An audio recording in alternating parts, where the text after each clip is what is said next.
Ante las intensas lluvias que cada año dejan terribles consecuencias, esta administración municipal decidió brindar soluciones definitivas. El Plan Choque, con una inversión de 7.5 millones enfocada a los 16 sectores más vulnerables de Guayaquil. Reemplazamos los tubos existentes por ductos cajón. El Canal El Chaco es una obra tan grande como una autopista de 13 carriles. El Plan Choque es un megaproyecto que refleja la determinación del alcalde Aquiles Álvarez ante un fenómeno climático inminente. Guayaquil avanza. La obra vial sigue. Es hora de despedirnos de las molestias y dar la bienvenida a un trayecto digno y cómodo para todos. Así que, hermanos comuneros, prepárense para un nuevo horizonte lleno de oportunidades y esperanza. La vía de 12 de octubre, San Vicente, Guangala y Cerezal Bellavista de 11 kilómetros pronto permitirá a nuestra gente transitar con dignidad, sin preocuparse por el polvo que nubla su camino en el verano ni bajar lodo en invierno. Prefectura de Santa Elena. Sábado 6 de enero del presente año 2024, estimados oyentes de Forever y también nuestros internautas en YouTube. Bienvenidos al Purgatorio, este es su espacio de entrevistas a personajes del ámbito público y privado. La consulta popular convoca la atención nacional y también la opinión pública, así como de exministros. Por eso hemos invitado al, además, ex asambleísta, ex secretario municipal de Guayaquil, el doctor Henry Cucalón. ¿Cómo le va, doctor? Buenos días, bienvenido al Purgatorio. Y bueno, vamos a hablar de la consulta popular, que es un tema en el que usted es una persona muy versada, sobre todo por las 10 preguntas en materia de seguridad y una en materia de empleo, aun cuando plantean que vuelvan los casinos. Buen día y bienvenido. Muy buenos días, Jorge. Un enorme gusto y agradecimiento poder compartir contigo. Un saludo a todos quienes nos están siguiendo. Igualmente, gracias a usted por su tiempo. Vamos por lo medular. 10 preguntas que en síntesis no solo plantean el endurecimiento de penas para delitos execrables, sino que también presenta el respaldo a la Policía Nacional, algo que en su momento usted como ministro de Gobierno también planteaba, que en el caso de la detención de un miembro de la fuerza pública, puede ser policía o militar, por haber ejercido su derecho a la fuerza progresiva o al uso progresivo de la fuerza, finalmente el sistema judicial se vea abocado a otorgarle una medida alternativa y ya no prisión preventiva para evitar otro caso de Santiago Olmedo y más. Doctor. Primero, consultar al pueblo siempre será positivo. Es un ejercicio democrático, participativo, sin intermediarios, en el cual el pueblo de forma directa, y quiero hacer énfasis en esto, directa, toma las decisiones importantes en el devenir del país. Segundo, en lo que estás comentando, creo que hay un gran consenso entre las autoridades, el gobierno, la ciudadanía, la opinión pública, todos en que la seguridad es nuestro mayor problema. Porque el económico siempre ha sido un problema, pero la seguridad se ha desbordado por el apogeo del crimen organizado y del narcotráfico. Entonces, sumar esfuerzos, medidas, normas, decisiones al respecto también es algo plausible, algo importante, algo que es digno de respaldar. Debe ser motivo de una unidad de propósito. Ahí no puede haber mezquindades, cálculos, divergencias. Una sola fuerza respaldando el gobierno nacional. Ahora, ¿Dónde vamos, está, sí, adelante, por favor, doctor. dónde está el tema conceptual y después lo desarrollamos? Para mí las consultas son una oportunidad de cambio. De la lectura de la propuesta del presidente, porque todavía no hay preguntas definitivas, porque tienen que pasar la revisión de la Corte, primero no hay ninguna de cambio constitucional, ¿no? Todas son de cambio legal, normas, leyes, ninguna constitucional, es decir, no hay nada de fondo. Y si bien 10 de las 11 giran en torno a seguridad, te doy varias citas. Algunas ya están en vigencia. Lo que están cambiando es una palabrita, una coma, nada del otro mundo. Otras están por ser aprobadas por la Asamblea. Y lo más importante, que es lo que me llama la atención y donde manifiesto mi desacuerdo, no con la consulta, sino con el procedimiento. Normalmente, y tú te acordarás, eres un gran periodista, En las consultas, tanto para la Constitución o para una ley, tú en el anexo pones la pregunta, pones el texto normativo exacto que una vez aprobado y publicado en el registro oficial, directamente se inserta en la Constitución o en la ley, de forma directa, sin intermedio alguno. Si tú revisas el pliego presentado por el presidente, como conceptos, son ideas, son temáticas. No hay texto normativo. Es más, se dice que una vez aprobado, se autoriza al presidente a presentar un proyecto de ley que contiene esas reformas que el pueblo ha apoyado para que la Asamblea en el plazo de 60 días, menos en la pregunta 11, que son 90, los apruebe. Entonces mi pregunta es, ¿por qué no la haces directamente? Encima que muchas ya están. Otras son interesantes en cuanto a temática, pero al no tener un texto parece intrascendente. Y aparte de todo eso, no es de aplicación directa. Es, y poniéndolo en criollo, por el apuro, veo, del presidente de cumplir con su palabra, de convocar una consulta, que parece bien, parece una consulta al vuelo, ¿ya? Pero fundamentalmente, si no tiene aplicación directa, es como una encuesta. Al pueblo lo van a encuestar un domingo, es una encuesta de 60 millones de dólares, para que el motivo de la encuesta lo pongas en la motivación y en el antecedente de los proyectos de leyes a aprobar. Eso como una introducción, mi querido Jorge. Ahora, vamos al detalle, ¿no? Porque hay algunas preguntas y sí me gustaría que usted precise de las 10, cuáles son las que ya están en vigencia. Eventualmente, de pronto, quizás La que lo que... señalaste, la de los Ajá. policías y la fuerza pública, hace poco ha habido dos reformas al respecto. Tanto en el año 2020 se mejoró el articulado para que no haya prisión preventiva. Después un fallo de la Corte y se la mejoró, y en la legislatura cesada y que fue sancionado por el presidente, se mejoró la redacción para que los policías o miembros de la fuerza pública tengan una medida sustitutiva a la prisión preventiva en el caso de que fueran investigados por el uso legítimo de la fuerza. Que puede seguir mejorando y poner una coma, no digo que no, pues ya el principio ya está. Tanto es así que en el año que terminó, hasta donde yo estuve coordinando en general, hubieron más de 50 presuntos delincuentes o criminales que fueron abatidos por la fuerza pública en el ejercicio del mandato ciudadano, y no hay un solo policía procesado. Entonces, que se puede seguir mejorando y dando más garantías, sí, pero no me vengan a decir que no está. Por si acaso, no, te lo pongo como un pequeño ejemplo. Sí, ahora vamos al detalle de la pregunta número 5. Entonces, porque por ejemplo, allí se busca atacar de forma figurativa el hecho de que en determinados delitos execrables, ¿no? No proceda el mecanismo o la garantía penitenciaria de la prelibertad, ¿no? Que existe desde el Código de Procedimiento Penal anterior y se mantuvo con otros nombres y denominaciones en el actual COIP. Esto va a permitir que ya no siga esa especie de feria judicial o que se sigan haciendo entregas de habeas corpus cual hojas volantes, que fue un problema que también enfrentó el gobierno de Guillermo Lasso. Varias consideraciones, estimado Jorge. La primera, esto es una ampliación del catálogo de delitos, ¿ya? Más allá que no es aplicación directa. ¿Tú sí sabes quién fue el que propuso que los asesinos y violadores que estén sentenciados no tengan prelibertad nunca? Aquí este servidor.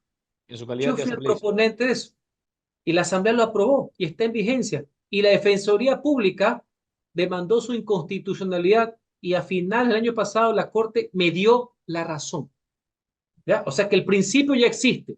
Lo saludo. Claro que es desde el año 2020 en adelante, ¿no? Los sentenciados del 20 en adelante, Así es. asesinos, violadores, etcétera. En el 21 no fui el proponente, pero lo apoyé. Todos los sentenciados por peculado, cohecho y concusión, es decir, delitos contra la administración pública, también ya no tienen prelibertad. Yo apoyé como legislador, no fui el proponente. Lo que hace ahora esta recomendación, porque no es aprobación directa, y me parece bien, es que amplía. Ahora ponen otros delitos, ponen extorsión, entre otros. Me parece bien. Es un principio plausible, digno de apoyo, pero también recalco, no es que están inventando el agua mojada, ¿no? Y veo que un partido político, que es el Partido Social Cristiano, en la actual legislatura, un legislador, está proponiendo lo mismo y ya está avanzando el trámite. Claro que en la comunicación no dicen que están poniendo un delito nuevo, dicen que es para los asesinos, los violadores, los cuales ya está desde el año 2020. Por si acaso, a mí me gusta mucho respaldar el tema de la opinión, pero me gusta salvaguardar la teoría de los hechos. Claro. Mucha gente veo cuando comento esto que no lo sabe, por si acaso. Es importante recalcar. Y lo último, esto es en medidas de prelibertad, régimen abierto, semiabierto, que son medidas de favorabilidad penitenciaria. El habeas corpus es una garantía constitucional, no tiene que ver con esto. Sí es. Había una desnaturalización, la Corte ha dado algunos dictámenes para que los jueces obren en derecho, pero ahora, y gracias a los chats, confirmamos lo que ya presumíamos, Jorge.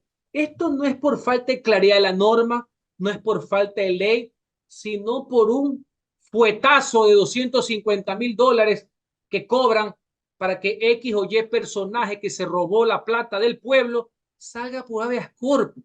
No sé si explico, ahí no hay falta enorme, ahí hay zapada, corrupción, narcotráfico e ignorancia. Yo siempre he sido un crítico de los que dicen no es que falta la ley o solo reformando artículos va a cambiar la vida de la gente. No, se necesita actitud, decencia, honestidad, preparación. Ahora, consulto, porque aquí el experto es usted, el ex asambleísta. Nosotros somos periodistas que justo ayer estábamos celebrando el Día del Periodista Ecuatoriano a propósito del primer periódico Primicias de la Cultura de Quito, a manos de Eugenio de Santa Cruz y Espejo. Pero al margen de esa diferencia y esa digresión producto de este ejercicio, que como bien usted decía es apasionante, pero a veces inagotable también, ¿ah? Es esto lo que de alguna forma también promueve que tanto el gobierno busca el endurecimiento de penas o modificar ciertas leyes, hacer ajustes. Y la pregunta es, doctor, en esa pregunta 5, a propósito de las ferias de habeas corpus o de acción de protección, no se podría incluir, y esto si es que se mejora, habría que ver, no se podría incluir o tendría que haberse incluido el criterio de la ley conexa, es decir, que en el caso COIP, aparte se haga un criterio de conexividad para la ley de garantías jurisdiccionales que ataque el tema de los habeas corpus a fin de evitar estos abusos. Me parece interesante, más allá que sería otro capítulo, porque una cosa son garantías penitenciarias y otra cosa son garantías constitucionales. Me parece un tema importante debatir. Lo veo un poco complejo porque el tema no está en la institución, sino como te dije, en la corrupción. Hay gente que dice hay que eliminar el habeas corpus. No lo puedes eliminar. No, Y si lo quieres eliminar, tienes que ir a una asamblea constituyente, porque así es regresivo en derechos.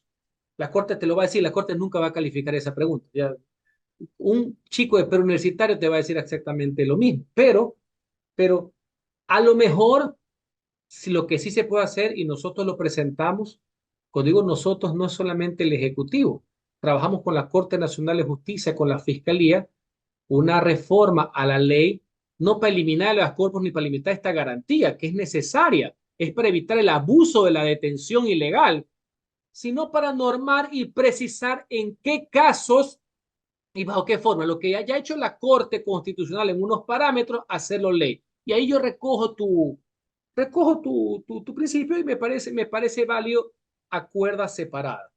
Aprovecho para decirte algo del importante rol que va a jugar la Corte en la calificación de estas preguntas de encuesta, porque no hay nada más. Hay una pregunta, no sé si es la 4, que habla, y me acordé porque te escuché, de endurecimiento de penas. ¿Ya? Y quiero poner esto como un ejemplo. ¿Has leído el anexo? Solo habla de endurecimiento de penas. No dice cuáles son las penas, no dice cuáles son los años, no dice cuáles son los delitos, nada. Es una encuesta.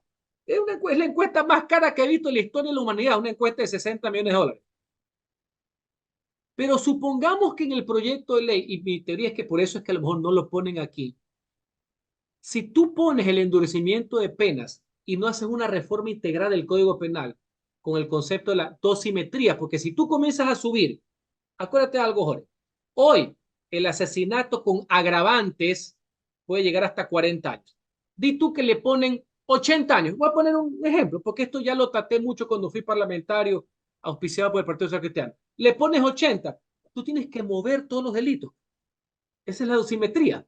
Tienes que mover hasta el delito que es penado con tienes que comenzar a moverlo porque todos tienen que guardar una concordancia. No puedes tener en delito, te pongo ejemplo, delito contra la propiedad o delito contra la administración pública. No puedes poner peculado 60 años cuando tienes delito contra la vida en 26. ¿Estamos? Sí me sigues el hilo. Ahora bien, estando de acuerdo en el concepto, de entrada te digo, la Corte siempre ha puesto reparos a la subida de los años en endurecimiento de penas, porque creen que es proclive, siempre debe ser a favor de la rehabilitación. Por ponerte un ejemplo, pero habría que ver qué opina ahora. Pero aún así, más allá del concepto de endurecer, no podemos entrar en mayor detalle de cómo la Corte podría determinar, porque no se dice a cuánto. Claro, ¿Estamos? no está la dosimetría. No solamente dosimetría del concepto, no está la propuesta, no dice a cuántos años van a subir, Claro, solo endurecimiento. No sé la si se han fijado, tipificación. y por eso, Jorge, quiero abonar, porque quiero ser propositivo. Nadie está en contra de estas tesis. Nadie está en contra de que el presidente consulte. La consulta es una oportunidad de cambio. La decepción que veo que hay entre los analistas, entre los académicos, entre los abogados de izquierda, de derecha, de todos los partidos, tuiteros, facebookeros, instagrameros, etcétera, es que se han dado cuenta de lo que te estoy diciendo. Entonces, por eso es que dice el presidente, ¿qué pasó? Esto es peor que tibio. Sí me Así sigues el es. hilo, ¿no? Esa es la crítica que le hacen, no a la temática, no a la decisión del presidente de consultar y hacer campaña, eso está muy bien, hay que apoyarlo. Perfecto. Pero si hay esta especie como de decepción en la gente que hace opinión de que falta condumio, ¿no? Así es.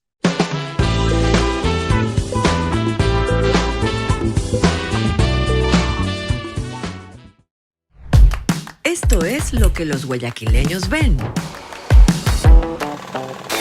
Pero puertas adentro del municipio suceden muchas cosas, unas buenas y otras mejores. Hemos activado campañas de dengue. Un espacio limpio, ordenado y seguro. Tenemos un plan, tenemos un objetivo. Entérate de la planificación, ejecución y trabajo de las personas que con su conocimiento y experiencia contribuyen a la transformación de Todas Guayaquil. estas cosas son lideradas por el alcalde. La Voz Ciudadana, una conversación desde el sillón de Olmedo.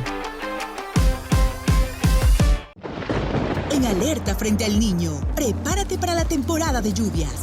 La seguridad es nuestra prioridad. Desde la Prefectura de Santa Elena te ofrecemos consejos esenciales para proteger tu hogar y familia. Revisa techos y desagües, asegura ventanas y puertas, mantén limpios los desagües pluviales y evita acumulación de agua. Sé previsor. Prepara un kit de emergencia con suministros básicos y mantén comunicación con tus vecinos. En caso de evacuación, sigue las indicaciones locales. Juntos enfrentamos el fenómeno del niño. Prefectura de Santa Elena.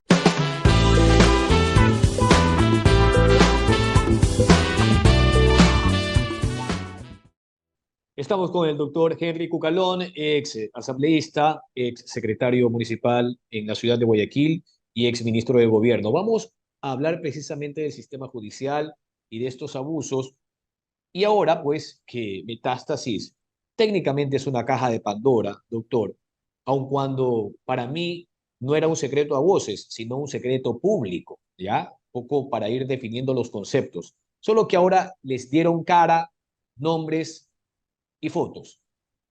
La pregunta 8 plantea algo que tampoco es nuevo, doctor, y tiene que ver con la evaluación a los servidores públicos en el caso del sistema judicial, de los servidores judiciales. Aparte, una auditoría señala la pregunta en términos generales a sus patrimonios. Me acordaba inevitablemente de la caída de la Pichicorte y luego la conformación de un comité de selección que estaba a la cabeza del extinto doctor Carlos Estarellas Merino.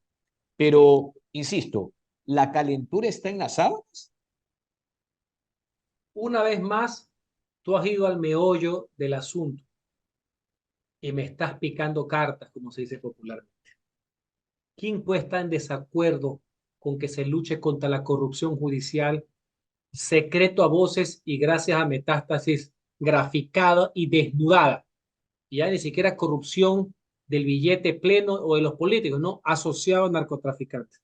El tema es que no necesitas reformar ninguna ley y no necesitas de una consulta para ejecutar esa excelente idea que está ahí, porque es una medida administrativa del Contralor, que no cabe solamente cuando tú inicias o terminas funciones, o cuando te caen y te hacen una auditoría expresa, como ahora, que valga la aclaración, y yo me río, yo tengo 25 años en esto, dicen que van a hacer una auditoría especial a las declaraciones de los ex ministros de Lazo.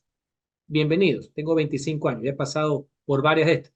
Aparte de todos, la ley establece que hay una periodicidad de 2 años, porque puede haber jueces que tengan 20, 25 años. Cada 2 años, periódicamente te tienen que hacer una declaración juramentada y la Contraloría puede determinar, analizar, auditar en cualquier momento, así como las evaluaciones. Entonces, señores, una vez más, ¿estamos de acuerdo con el concepto? Sí, honestidad, transparencia, sin duda alguna, pero no nos hagamos como que si no se aprueba este enunciado porque no hay artículo, porque no hay norma, es que estoy luchando contra la corrupción y los que no les gusta son los secuaces de los corruptos. No caigamos en ese simplismo.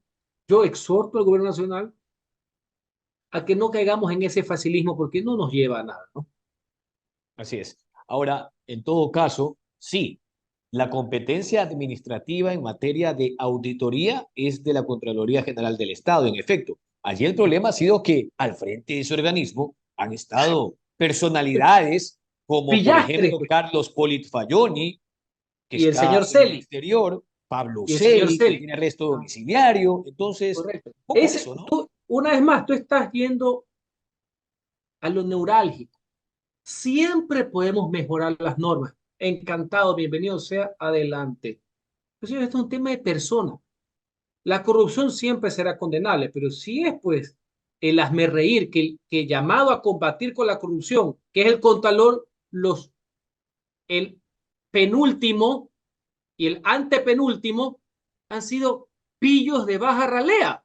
O sea, eso sí ya es pues, eso ya es la anomia, pues como sociedad, por así decir, ese es el relajo institucionalizado, eso no está bien, pues. Me explico, ¿no? Me parece algo terrible, entonces ya es un tema que va más allá de la... Claro, y más allá también de esa entropía en el Ecuador, que a veces puede desembocar en la presunción de un Estado fallido, producto de todo lo que viene sucediendo, que si no son las autoridades que terminan detenidas, fíjese lo de Wilman Terán, por ejemplo, es un tema bastante complicado. Si no el Consejo de Participación Ciudadana, desde el sacerdote José Carlos Tuárez, pasando por Cristian Cruz, con su El carnet de karate. discapacidad. Claro, el campeón de Taekwondo, uso fraudulento de su carnet de discapacidad. Luego, la destitución en pleno del Consejo de Participación de Hernán Ulloa. Y por último, Albert Vera. Entonces, imagínese, ahora está Nicole Bonifaz con semejante lastre para ver si le lavan la cara al Consejo de Participación Ciudadana. Así es, institución que es un engendro constitucional, no tiene razón de ser, pero está ahí Ujú. y que ojalá que sus miembros, los que quedaron ahora, le den fuste, le den un giro, que luchen contra la corrupción y fomenten la participación ciudadana. Porque más allá de todo lo que has dicho con mucha propiedad, desde el tema del cura Tuárez y otros, porque están sacando la gratis los que estuvieron en la época del corrismo, que eran absolutamente dependientes, no representaban a los ciudadanos, representaban a los edictos de las órdenes del poder político del presidente de la República, solo les importaba el mangoneo de la designación de autoridades. Nada más. A quién ponían, a quién sacaban, cómo nombraban al Contralor, que ya sabemos que asumo que era hasta corrupta la forma que lo eligieron al señor Pollitt, porque es sospechoso que haya sacado también 10 sobre 10 cada vez que participaba y era el Contralor ideal para tapar todas las zapadas. Así que, por favor, espero que cambien algo el tema y algún momento poder de nuevo el pueblo ecuatoriano tener un debate si debe existir o no esa institución o si debe existir con sus atribuciones actuales. Bien, para ir concluyendo, doctor, y es precisamente el análisis de la última pregunta. 10 preguntas en torno a asuntos de seguridad. Usted ha dicho, la mayoría ya está vigente y no hay precisamente articulados con la tipificación del aumento en el caso del endurecimiento de penas en algunos delitos execrables. Que vuelvan los casinos. A ver, hay algo que yo sí tengo clarísimo. Lo que se hace en derecho, se deshace en derecho. Es decir, está allí el mismo mecanismo. En su momento fue una consulta popular y referéndum para que el pueblo en el 2011 se pronuncie sobre la permanencia o no de los casinos, su prohibición. La gente dijo que estaba de acuerdo con que se prohíban, que desaparezcan de los hoteles 5 estrellas y demás. Ahora es el mismo mecanismo, la misma vía que se va a plantear ante la población, pero para que vuelvan. Allí habría alguna observación constitucional en virtud de que, no sé, en ese momento no veo ningún articulado ni en materia penal ni en materia constitucional en los anexos. Vamos por partes. Primero has hecho un buen análisis de la forma en que se puede volver a aprobar. Se deshizo con una consulta, se puede volver a aprobar el concepto por una consulta. Punto. Y es el pueblo el que lo determina. Así de simple. No puede hacer con un simple cambio legal, porque fue el pueblo que determinó que no quería los casinos. Ya en otra oportunidad conversaremos por qué el gobierno nacional llegó a esa conclusión. Punto uno. Punto dos. No hay texto normativo, pero se le da 90 días a la Asamblea que con ese mandato, producto de esta encuesta, hagan una ley que los permita, porque no solamente que hubo un cambio, sino que hay hasta el Código Penal que determina ciertas prohibiciones. Ese es en cuanto al trámite. Entonces, primero es como tú dices, se hace o se deshace como se hace. Perfecto, estoy de acuerdo contigo. Segundo, ese sería el paso, digamos, jurídico. Tercero, voy a hacer una reflexión. A mí en general las prohibiciones me llaman mucho la atención. Las prohibiciones muchas veces conllevan a que se genere igual esa actividad por otras formas. Yo no soy jugador, no he ido a casinos. eh, Creo que hay mucha preocupación por esta ludopatía, que significa que puede atentar contra el tema de la salud, inclusive eh, Mental. mental, exactamente. Pero a mí la parte que me llama la atención, porque es algo para debatir, son dos cosas. Como ahora la comunicación va más rápido que los conceptos, si uno ve la comunicación gubernamental, dice que esta es la consulta, la seguridad y el empleo. Entonces, tú te imaginarías que este es un cambio pues monumental, pues trascendental. Pocas veces he visto una reforma laboral para sacarlo anquilosado del año 1978 y enterrar el documento de Alberto Enríquez Gallo. No, resulta ser que la pregunta del empleo es la de los casinos, que no dudo que existieran casinos en los hoteles, porque aquí estaban dentro de los hoteles, van a generar una fuente de empleo. Pero no vengan a decir que esa es la consulta del empleo. No sé si no me gusta ese bullet, por así decir, ¿no? La, eh, el titular va más rápido que la noticia. ¿Estamos? Así Y es. segundo, me llama la atención una aparente contradicción. No sé si has leído el documento. En las preguntas de seguridad dicen que uno de los elementos que mayor incidencia tiene en el lavado de activos, que es una de las cunas del narcotráfico, el crimen organizado, son los juegos de azar y los casinos.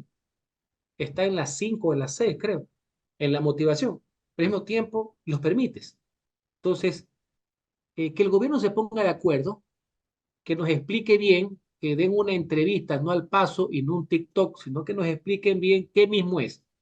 O ayuda al lavado de activos o facilita el empleo. Una vez que el gobierno se ponga de acuerdo y armen bien el spot comunicacional, nos ponemos a debatir su conveniencia.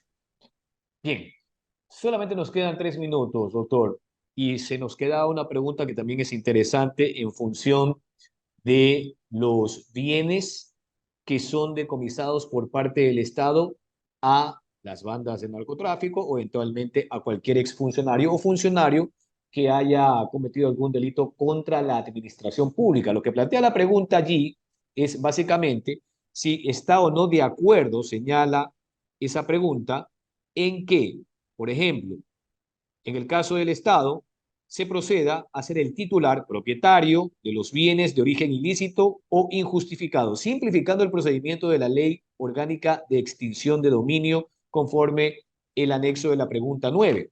Yo consulto y vuelvo al origen de todo esto. A ver, la Ley de Extinción de Dominio ya existe desde el 2021. Sin embargo, la figura del comiso anticipado, que era lo que planteaba Lenín Moreno, no pasó precisamente en esos tiempos, usted era asambleísta, porque se aseguraba, iba en contra del principio de que nadie puede ser juzgado hasta que no tenga una sentencia condenatoria ejecutoriada. Es decir, que por ese principio, si eventualmente llegaban a la última instancia, no sé, una casación, y se revertía esa sentencia de primera instancia, ¿qué pasaba? Le tocaba devolver al Estado. ¿Cómo se puede perfeccionar esto? Para mí, esa es la pregunta de la encuesta, porque ya sabemos que no es nada más que una encuesta, más importante del talonario. Esa, la que tú acabas de decir, la que tiene que ver con la extinción del dominio. Porque una de las mejores formas de atacar al crimen organizado es a través de la fuente de sus ingresos, de sus bienes y de sus finanzas. ¿Ya estamos? Entonces, como concepto, el más importante es la que a mí más me emociona. Y ya que has citado la historia, esta pregunta, lo que hace en la encuesta, es hacer una reforma a ley, pero para variar, no presenta en qué consiste la reforma porque no hay artículo. Más allá que estoy emocionado en apoyar esa pregunta. ¿Por qué? Porque en el 2021, y tienes muy buena memoria, yo era legislador, lo aprobamos, no aprobamos lo que yo hubiera querido. Se le quitó el condumio, pues, al proyecto, que era el comiso anticipado, en el cual nos estamos basando en la legislación colombiana y europea. En Colombia, cuando se enfrentaron a los carteles de Medellín y de Cali, cuando se enfrentaron a Escobar y a los Rodríguez Orejuela, que ahora todos estos nombres se parecen a los de los chats, hay que decir las cosas como son, porque son los carteles, les cogieron pues la hacienda, Nápoles, sin perjuicio de la culpabilidad o no de los señores en materia de privación de la libertad, pues. Es para atacar el tema financiero. Entonces, por ponernos legalistas, ese fue el motivo de varias discusiones en la Asamblea, y para terminar aprobando algo que en la práctica no ha servido de mucho, se la dosificó. Pero yo me hago la autocrítica. Yo estuve ahí.